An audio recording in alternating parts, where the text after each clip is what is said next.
Sir, ಈ ದರ ಇಳಿಕೆ ವಿಚಾರ ಆಮೇಲೆ ಅವಾಗಲೇ ಒಂದು ಪ್ರಶ್ನೆ ಕೇಳಬೇಕು ಅಂತಿತ್ತು ಸರ್. ಈ 1 ಲಕ್ಷ ಕಡಿತ ಆಗಿದೆ ವಿಚಾರದಲ್ಲಿ ನೀವು ಹೇಳ್ತೀನಿ ಅಂತ ಹೇಳಿದ್ರಿ ಸರ್. ಬಜೆಟ್ ಗಾತ್ರದಲ್ಲಿ 1 ಲಕ್ಷ ಕಡಿತ ಆಗಿರೋ ವಿಚಾರದಲ್ಲಿ ಬಜೆಟ್ ಗಾತ್ರದಲ್ಲಿ 1 ಲಕ್ಷ ಕಡಿತ ಆಗಿರೋದು ಏನಕ್ಕೆ ಅಂತಂದ್ರೆ ಬಹಳ ಇಂಟೆಲಿಜೆಂಟ್ ಆಗಿ ಮಾಡಿದ್ದಾರೆ. ನಮ್ದು ಡೆಟ್ ರೇಷಿಯೋ 4 ಎಷ್ಟೋ ಪರ್ಸೆಂಟ್ ತೋರಿಸ್ತಾ ಇದ್ದಾರೆ, 4.4 ತೋರಿಸ್ತಿದ್ದಾರೆ ಇವರು. ಒಂದು ಕಡೆ ಈ ಬಾರಿ ನಮ್ಮ ಪ್ರಗತಿ ಅಂದ್ರೆ ನಮ್ಮ ಪ್ರಗತಿಯ ಗತಿ ದರ ಏನಿದೆ ಅದು 6.3%, 6.5% ಅಲ್ಲಿ ನಿಲ್ಲಬಹುದು ಅನ್ಕೋತಾ ಇದ್ದೀವಿ. Against the GDP. Real GDP ಎಷ್ಟಾರು ಇದ್ಕೊಳ್ಳಿದೆ, ಆಮೇಲೆ ನೋಡಿ 8.4% ಅಂತಾರೆ, ಅದಿಲ್ಲ ನನ್ನ ಪ್ರಕಾರದಲ್ಲಿ. ಅದು ನೋಡೋಣ, ಅದು ಬಂದಾಗ ಬರ್ಬೋದೇನೋ ಗೊತ್ತಿಲ್ಲ. ಹಾಗಾಗಿ ಆ ಕಡೆ ಗ್ರೋತುವೆ ನಮ್ದು ಡೌನ್ ಆಗಿದೆ. ಇನ್ನೊಂದು ಕಡೆ ಈ ನಿಮಗೆ ಟ್ಯಾಕ್ಸ್ ಏನು ಬಿಟ್ಕೊಟ್ರು ಇವತ್ತು 12 ಲಕ್ಷಕ್ಕಿದ್ದು ಇದಕ್ಕೆ, ಅದರಲ್ಲಿ 1 ಲಕ್ಷ ಕೋಟಿ ಲಾಸ್ ಆಗತ್ತೆ ಅವ್ರಿಗೆ ರೆವಿನ್ಯೂ ಮೊಬಿಲೈಸೇಷನ್ ಅಲ್ಲಿ. ಅಂದ್ರೆ ಆದಾಯವನ್ನು ಸಂಗ್ರಹ ಮಾಡೋದ್ರಲ್ಲಿ 1 ಲಕ್ಷ ಚಿಲ್ಲರೆ ಕೋಟಿ ಹೋಗುತ್ತೆ. ಆ ಕಡೆ ಅದು ಹೋಗ್ತಾ ಇದೆ. ಅಂದ್ರೆ ನಮ್ಮ ಬೆಳವಣಿಗೆ ಗತಿ, ಅಭಿವೃದ್ಧಿಯ ಗತಿ ಕಡಿಮೆ ಆಗತ್ತೆ. ಈ ಕಡೆ 1 ಲಕ್ಷ ರೂಪಾಯಿ ಟ್ಯಾಕ್ಸ್ ಕಲೆಕ್ಷನ್ ಡೌನ್ ಆಗತ್ತೆ. ಹಾಗಾಗಿ ದೇರ್ ಈಸ್ ಎ ಪ್ರಾಬ್ಲಮ್. ನಮಗೆ ಈ ದೇಶಕ್ಕೊಂದು ಪ್ರಾಬ್ಲಮ್ ಕಾದಿದೆ. ಇದ್ರ ಜೊತೆಗೆ ಟ್ರಂಪು, ಟ್ಯಾಕ್ಸು, ಮಣ್ಣು ಮಸಿ ಎಲ್ಲ ಬಂದು ಬೀಳೋದೆಲ್ಲ ಬೇರೆ ವಿಚಾರ, ಅದು ಆಮೇಲೆ ನೋಡೋಣ. ಅನ್ಸೀನ್ ಥಿಂಗ್ಸ್ ಅವು, ನಮ್ಗೆ ಗೊತ್ತಿಲ್ಲ ಕರೆಕ್ಟಾಗಿ ಹೆಂಗಾಗತ್ತೆ, ಹೆಂಗೆ ಬೀಳುತ್ತೆ ಅಂತ. ಹಾಗಾಗಿ ಇದೆರಡು ನಮಗೊಂದು ಪ್ರಾಬ್ಲಮ್ ತರುತ್ತೆ. ಅದಕ್ಕೆ ಅವ್ರೇನು ಮಾಡಿದ್ದಾರೆ ಛತ್ರಿಗಳು, ಅವ್ರೇನು ಪೆದ್ರಲ್ಲ, ಅವರು ಎಕ್ಸ್ಪೆಂಡಿಚರ್ನಲ್ಲಿ ಸ್ಪೆಂಡಿಂಗಲ್ಲೇ ಇಳಿಸ್ಬಿಟ್ಟಿದ್ದಾರೆ ಕೆಳಕ್ಕೆ. ಫಾರ್ ಎಕ್ಸಾಂಪಲ್ ಸೋಷಿಯಲ್ ವೆಲ್ಫೇರ್ ಎಷ್ಟೊಂದು 10,000 ಕೋಟಿ ಎತ್ಬಿಟ್ಟಿದ್ದಾರೆ ಆಚೆಗೆ, ಕಡಿಮೆ ಮಾಡ್ತಾರೆ, ಎತ್ಕೊಂಡ್ಬಂದ್ಬಿಟ್ಟಿದ್ದಾರೆ ಆಚೆಗೆ. ಓಕೆ, ನಿಮಗೆ ಹೆಲ್ತಲ್ಲಿ ಒಂದು ಸ್ವಲ್ಪ ಎತ್ತಿದ್ದಾರೆ, ಎಜುಕೇಷನಲ್ಲಿ ಸ್ವಲ್ಪ ಎತ್ತಿದ್ದಾರೆ. ಎತ್ತಿ 1 ಲಕ್ಷ ಚಿಲ್ಲರೆ ಕೋಟಿ ಸ್ಪೆಂಡಿಂಗ್ಗೆ ಕಿತ್ತಾಕೊಂಡ್ಬಿಟ್ಟಿದ್ದಾರೆ ಆಗಲೇ. ಹಾಗಾಗಿ ನಿಮಗೆ 1 ಲಕ್ಷ ಕೋಟಿ ಡೌನ್ ಆಗ್ತಾ ಇದೆ, ಅಲ್ಲಿ ಕಾಣಿಸ್ತಿದೆ. ಬೇರೆ ಬೇರೆ ಇಲಾಖೆಗಳಲ್ಲಿರುವಂಥ ಅಮೌಂಟ್. ಇನ್ನು ಕೆಲವೊಂದಿಷ್ಟು ಅಗ್ಗ ಆಗಿದೆ, ಕೆಲವೊಂದಿಷ್ಟು ದುಬಾರಿ ಆಗಿದೆ. ಏನೇನು ಆಗ್ಬಿಟ್ಟಿದೆ ಅಂತ ಬೇಗ ಕ್ವಿಕ್ ಆಗಿ ನೋಡ್ಬೋಣ.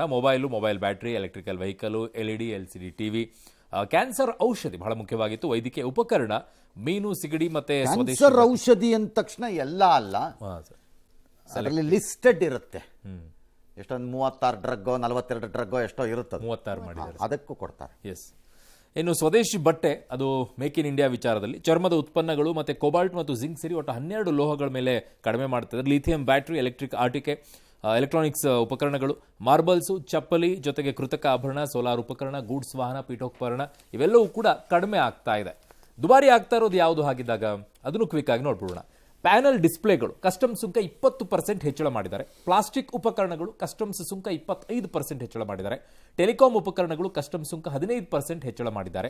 ಫ್ಯಾಬ್ರಿಕ್ಸ್ ಕಸ್ಟಮ್ಸ್ ಸುಂಕ 15% ಹೆಚ್ಚಳ ಮಾಡಿದ್ದಾರೆ. ಇವೆಲ್ಲವೂ ಕೂಡ ಇಂಪೋರ್ಟ್ ಮಾಡ್ಕೊಳ್ಳೋದಲ್ಲ ಸರ್, ಇಂಪೋರ್ಟ್ ಮಾಡ್ಕೊಳ್ಳೋದನ್ನ ಅದನ್ನು ಡಿಸ್ಕರೇಜ್ ಮಾಡೋಕ್ಕೆ. ಓಕೆ, ಅವು ಬೇಡ, ನಮ್ಮಲ್ಲೇ ಮೇಕ್ ಇನ್ ಇಂಡಿಯಾನೇ ಆಗಬೇಕು ಅನ್ನೋದಕ್ಕೆ ಒತ್ತು ಹೆಚ್ಚು ಕೊಡ್ತಾ ಇದ್ದಾರೆ. ಹೌದು. For example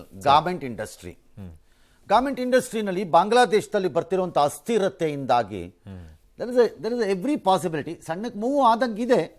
some of the manufacturing base India ಒಳಗೆ ಮೂವ್ ಆಗ್ಬೋದು, which actually had moved from India ಆಚೆಗೆ. ಇಂಡಿಯಾದಿಂದ ಬಾಂಗ್ಲಾದೇಶ್ಗೂ, ಮ್ಯಾನ್ಮಾರ್ಗೂ, ವಿಯೆಟ್ನಾಂಗೂ ಒಂದಷ್ಟು ಮೂವ್ ಆಗಿದೆ. ಹಂಗಾಗಿ ವಾಪಸ್ ಬರ್ಬೋದು ನಮಗೆ ಅಂತಿದ್ದಾರೆ.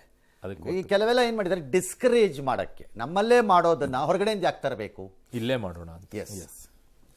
ಇನ್ನು ಈ ಬಜೆಟ್ನಲ್ಲಿ ನಿರೀಕ್ಷೆಯಂತೆ ರಕ್ಷಣಾ ವಲಯಕ್ಕೆ ಸಿಂಹಪಾಲು ಅನುದಾನವನ್ನು, ಮೇಕ್ ಇನ್ ಇಂಡಿಯಾ ಕಾನ್ಸೆಪ್ಟ್ ಏನಿದೆ ಅದನ್ನ ಮೋದಿ ಇನ್ನೂ ಬಿಟ್ಕೊಟ್ಟಂಗಿಲ್ಲ, ಅದಕ್ಕೆ ಜಾಸ್ತಿ ಒತ್ತು ಕೊಡ್ತಾ ಹೋಗ್ತಾ ಇದ್ದಾರೆ.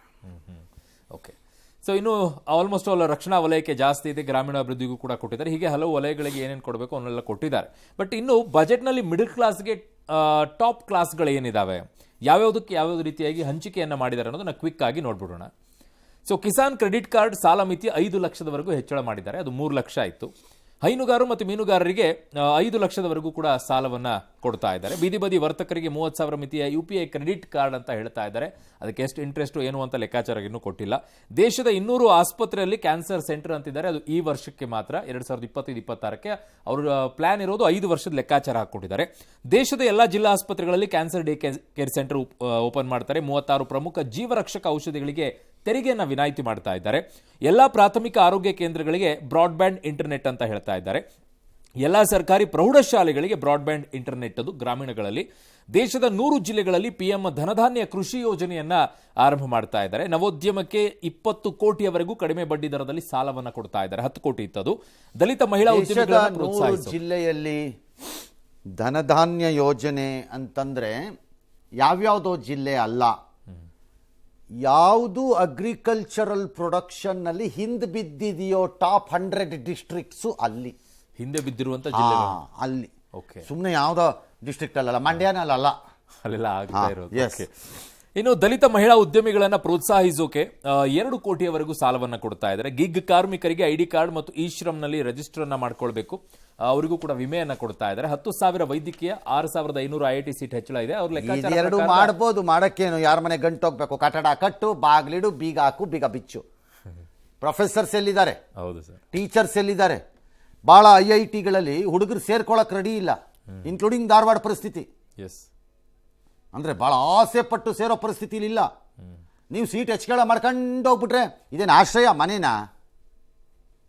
ಬಟ್ ಈ ಡೇ ಕೇರ್ ಸೆಂಟರ್ ಅದೇ ಸಮಸ್ಯೆ ಆಗುತ್ತೆ ಅಲ್ಲ sir? Cancer day care day care centre ಆದ್ರೂ ಬೆಟರು, ಯಾಕಂದ್ರೆ ಹಾಸ್ಪಿಟಲ್ ಒಳಗಡೆ ಇರುತ್ತೆ, ಬಟ್ ಅದರ ಡಿಮಾಂಡ್ ಇದೆ. 6,500 IIT ಸೀಟು. ಪ್ರೊಫೆಸರ್ಸ್ ಎಲ್ಲಿ? Where is the teaching faculty ಇಲ್ಲಿದೆ. ಬಟ್ ಅವ್ರು 5 ವರ್ಷಕ್ಕೆ 75,000 ಸೀಟ್ಗಳನ್ನ ಲೆಕ್ಕ ಇಟ್ಕೊಂಡಿದ್ದಾರೆ ಸರ್. ಸರಿ, ಇಟ್ಕೊಳ್ಳಿ. 75,000 ಹಾಕಿ 76 ಲಕ್ಷನೇ ಇಟ್ಕೊಳ್ಳಿ. ಅವನ್ ಬೇಡ ಅಂದವ್ ನಿಮ್ಮನ್ನ. ದೇಶದಲ್ಲಿ ಇರೋರ್ನೆಲ್ಲ IIT ಮಾಡ್ಬಿಡಿ. ಬಹಳ ಸರಳ. ನಿಮ್ದು ಅದೇ ತಾನೇ ಸರ್ಕಾರಕ್ಕೆ ಸ್ಕೀಮ್ಗಳು. 65% ತಗೊಂಡವ್ರನ್ನ ಕೆಲ್ಸಕ್ಕೆ ತಗೊಳ್ಳೋಣ ಅಂತಿರ್ತೀರಿ, ಸಿಕ್ಲಿಲ್ಲ, ಸಿಗ್ತಾ ಇಲ್ಲ. ಅದು ಕೆಲವ್ರಿಗೆಲ್ಲ ಪಾಪ ಹಿಂದುಳಿದವರಿಗೆ ಕಷ್ಟ ಆಗ್ತಾ ಇದೆ, ಹಾಗಾಗಿ 55% ತರೋಣ ಅಂತೀರಿ, ಅಲ್ಲಿಂದ 50ಕ್ಕೆ ತರ್ತೀವಿ ಅಂತೀರಿ. ಹಾಗೆ ಇಲ್ಲೂ ಒಂದು ಕೆಲಸ ಮಾಡಿ, ಎಲ್ಲ ಇಂಜಿನಿಯರಿಂಗ್ ಸ್ಟೂಡೆಂಟ್ಗಳು ಕಾಲೇಜುಗಳನ್ನು IIT ಅಂತ ಡಿಕ್ಲೇರ್ ಮಾಡಿಬಿಡಿ. All engineering institutes in this country are henceforth called IITs ಅಂದ್ಬಿಡಿ. ಮುಗಿದೋಯ್ತಪ್ಪ. ಎಲ್ಲರೂ IIT ಗ್ರಾಜುಯೇಟ್ ಆಗ್ಲಿಲ್ವೇ? ಜಾಬ್ ಎಲ್ಲಿ ಸಿಗ್ಬೇಕು ಸರ್? ಎಲ್ಲ ಸಿಕ್ಕತ್ತಾ ಬಿಡತ್ತಾ ಅವರೇ? ಕಲಿಯೋದು IIT ಗ್ರಾಜುಯೇಟ್ ಆದ್ರೋ ಇಲ್ವೋ ಅಷ್ಟೇ. ಮತ್ತೆ ಯಾವುದು RV engineering college, MS Ramaiah engineering college, Reva engineering college, JSS engineering college, Siddaganga engineering college, technical institute, ಬೇಡ ಆಲ್ ಆರ್ IIT ಇಂಜಿನಿಯರಿಂಗ್ ಒಡೀರಿ ಚಚಾಕಿ ಹೇಳ್ತೀನಿ. ಎಸ್. ಇನ್ನು 500 ಕೋಟಿ ವೆಚ್ಚದಲ್ಲಿ 3 ಕಡೆಗೆ AI ಎಕ್ಸಲೆನ್ಸ್ ಸೆಂಟರ್ ಅನ್ನು ಓಪನ್ ಮಾಡ್ತಾರಂತೆ. ವಿದೇಶಿ ಮಾರುಕಟ್ಟೆಗಾಗಿ ಆಟಿಕೆಗಳಿಗೆ ರಾಷ್ಟ್ರೀಯ ಯೋಜನೆ ತರ್ತಾ ಇದ್ದಾರೆ. ಹೊಸದಾಗಿ ಗ್ರಾಮೀಣ ಅಂಚೆ ಕಚೇರಿ ಸ್ಥಾಪನೆ ಮಾಡ್ತಾ ಇದ್ದಾರೆ. ವಿಮಾ ಕ್ಷೇತ್ರದಲ್ಲಿ 100% ವಿದೇಶಿ ನೇರ ಬಂಡವಾಳ FDI ಅನ್ನು ಹೂಡಿಕೆ ಮಾಡಕ್ಕೆ ಅವಕಾಶ. ಉಡಾನ್ ಯೋಜನೆಯಲ್ಲಿ ಹೊಸ ಏರ್ಪೋರ್ಟ್, ಅದು 200 ಏರ್ಪೋರ್ಟ್ಗಳನ್ನು ಮಾಡ್ತಾರೆ, ಅಲ್ಲ 120 ಏರ್ಪೋರ್ಟ್ಗಳನ್ನೇನೋ ಮಾಡ್ತಾರಂತೆ. 2028ರವರೆಗೂ ಕೂಡ ಜಲಜೀವನ್ ಮಿಷನ್ ವಿಸ್ತರಣೆಯನ್ನ ಮಾಡ್ತಾರೆ. 90% ಆಗಿದೆ, 85% ಅಂತಾರೆ ಜಲ್ ಜೀವನ್ ಮಿಷನ್. ಸರ್, ಒಂದ್ಸರಿ ಚೆಕ್ ಮಾಡಿಸ್ಬೇಕು ನಮ್ಮ ಕರ್ನಾಟಕದಲ್ಲೂ ಎಷ್ಟಾಗಿದೆ ಅಂತ. ಯಾಕಂದ್ರೆ ಅದು ಜನಕ್ಕೆ ಕೊಳಾಯಿನಲ್ಲಿ ಕುಡಿಯೋ ನೀರು ಕೊಡೋ ಯೋಜನೆ ಅದಿನ್ನು ಗ್ರಾಮಗಳಲ್ಲಿ. ಎಸ್, ಮೊನ್ನೆ ನಮ್ಮಲ್ಲೊಂದು ಬಂತು, ನಿಮ್ಗೆ ನೆನಪಿದ್ಯಾ? ಪ್ರೈಮ್ ಮಿನಿಸ್ಟರ್ ಕರೆದಿದ್ದಾರೆ ಅಥವಾ ಗೌರ್ಮೆಂಟ್ ಆಫ್ ಇಂಡಿಯಾ ಕರೆದಿದ್ದಾರೆ, ರಿಪಬ್ಲಿಕ್ ಡೇ ಪೆರೇಡ್ಗೆ ಹೋಗ್ತಿದ್ದಾರೆ ಅವ್ರು ಯಾರೋ ಅಂತ. ನನ್ನನ್ನು ನೋಡಕ್ ಬಂದಿದ್ರು, ಫೋಟೋ ತೆಗೆಸ್ಕೊಂಡ್ರು. ನೀನಾರೊಂದು ಒಳ್ಳೆ ಕೆಲಸ ಮಾಡ್ಬಾಪ ಅಂತ ನನ್ಬಿಟ್ಟೆ ಅಂತ ಅದನ್ನ ಮಾಡ್ಬಿಟ್ರು ಅಂತ ನೀವು ಹೇಳ್ತಿದ್ರಲ್ಲ, ಅದಿದೆ ಜಲ್ ಜೀವನ್ ಮಿಷನ್ ಅಲ್ಲೇ ಅವ್ರು ಮಾಡಿರೋದು ಕೆಲಸ. ಉತ್ಸಾಹ ಇದ್ರೆ, ಆಸಕ್ತಿ ಇದ್ರೆ ಮಾಡಬಹುದು. ಸರ್, ನಿರುದ್ಯೋಗದ ಬಗ್ಗೆ ಬಜೆಟ್ ಅಲ್ಲಿ ಮಾತಾಡಿಲ್ಲ ಅಂತ ಹೇಳ್ತಾರೆ ಸರ್. ಈಗ ಉದ್ಯೋಗ ಸೃಷ್ಟಿಗೆ ಒಂದಷ್ಟು ಸಾಲ ಸೌಲಭ್ಯ ಕೊಡೋದು ಕೂಡ ನಿರುದ್ಯೋಗಕ್ಕೆ ಜಾಬ್ ಕ್ರಿಯೇಟ್ ಆಗಬೇಕು. ಜಾಬ್ ಕ್ರಿಯೇಷನ್ 2 ಕಡೆ ಆಗಬೇಕು, ಒಂದು ಪ್ರೈವೇಟು, ಇಲ್ಲದ್ರೆ ಒಂದು ಗೌರ್ನಮೆಂಟ್. ಗೌರ್ನಮೆಂಟ್ ಅಲ್ಲಿ ಮಾಡ್ಕೊಂಡು ನೀವು ಹೋಗ್ತಾ ಇದ್ರೆ ಜಾಬ್ ಕ್ರಿಯೇಷನ್ ಅನ್ನ ಮುಳುಗಿ ಹಂಗೆ ಮಕಡೆ ಮಲೆಕೊಂಡ್ಬಿಡ್ತೀರಿ. ನಿಮ್ದು ಎಕ್ಸ್ಪೆಂಡಿಚರ್ ರೈಸ್ ಆಗ್ತಾ ಹೋಗುತ್ತೆ. ಸೊ ಪ್ರೈವೇಟ್ ಅಲ್ಲಿ ಆಗಬೇಕು. ಪ್ರೈವೇಟ್ ಅಲ್ಲಿ ಇಂಡಿಯಾದಲ್ಲಿ ಒಂದು ಪ್ರಾಬ್ಲಮ್ ಆಗಿದೆ, ಅದನ್ನ ಯಾರು ಗಮನಿಸ್ತಿಲ್ವೋ ಅಥವಾ ಮಾತಾಡ್ತಿಲ್ವೋ ಗೊತ್ತಿಲ್ಲ. ಏನ್ ಸರ್? ಪ್ರೈವೇಟ್ನವ್ರ ಹತ್ರ ದುಡ್ಡು ಜಾಸ್ತಿ ಆಗಿದೆ. ದುಡ್ಡು ಜಾಸ್ತಿ? ಅಂದ್ರೆ they are holding cash in various forms ಅಲ್ಲಿ ಇರ್ಬೋದು. ಕ್ಯಾಶ್ ಅಂದ್ರೆ ಕ್ಯಾಶ್ ದಿನ ಬೆಳಗ್ಗೆ ಕೂತ್ಕೊಂಡು ಎಣಿಸ್ತಾರೆ ಅಂತ ಅಲ್ಲ ಹೇಳ್ತಿರೋದು ನಾನು. But they are not reinvesting it unless the private sector comes back to the industry with investment ಅಲ್ಲಿ ವೇರ್ ಜಾಬ್ ಕ್ರಿಯೇಟಿಂಗ್ ಆಗುತ್ತೆ, ಹೊಸ ಉದ್ಯಮಗಳನ್ನು ಸೃಷ್ಟಿ ಆಗಲ್ಲ. ಬಟ್ ಸರ್ಕಾರ ಒಂದು ಒಳ್ಳೆ ಕೆಲಸ ಮಾಡಿದೆ ಈ ಬಜೆಟ್ ಅಲ್ಲಿ. ಏನ್ ಸರ್? 20 ಲಕ್ಷ ಕೋಟಿ ಕ್ಯಾಪಿಟಲ್ ಎಕ್ಸ್ಪೆಂಡಿಚರ್ ಇನ್ವೆಸ್ಟ್ಮೆಂಟ್ ಏನಿದೆ ಅದನ್ನ ಹಾಗೆ ಉಳಿಸ್ಕೊಂಡಿದ್ದಾರೆ, ಅದನ್ನ ಚೇಂಜ್ ಮಾಡಿಲ್ಲ ಅವರು. ಫಾರ್ಚುನೇಟ್ಲಿ ಮೇಡಮ್ ಪದೇ ಅದನ್ನು ಒತ್ತಿ ಹೇಳ್ತಾ ಇದ್ರು. ಹಾಗಾಗಿ ಒಂದು ಸಣ್ಣದಾಗಿ ಪ್ರೈವೇಟ್ನವ್ರೀಗ ರೀಪುಷ್ ಮಾಡ್ಕೊಂಡು ಒಳಕ್ಕೆ ಬಂದರೆ ಜಾಬ್ ಕ್ರಿಯೇಟ್ ಆಗಿಬಿಡುತ್ತೆ. ಇಂಡಿಯಾಲೊಂದು ಥರ್ಡ್ ಪ್ರಾಬ್ಲಮ್ ಏನಿದೆ ಅಂದರೆ ಜಾಬ್ ಇದೆ, ಜಾಬಿಗೆ ಬೇಕಾದವರಿಲ್ಲ.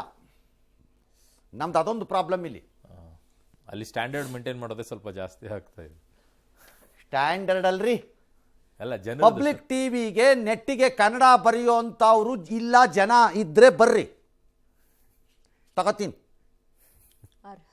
ಬರೀರಪ್ಪ, ಬರ್ರಪ್ಪ, ದಯವಿಟ್ಟು ಕೈ ಮುಗಿದು ಬಂದು ನೀವು ನಾನೇ ಬಾಗಿಲಿಗೆ ಬಂದು ಒಳಗೆ ಕರ್ಕೊಂಬರ್ತೀನಿ. ಎಸ್,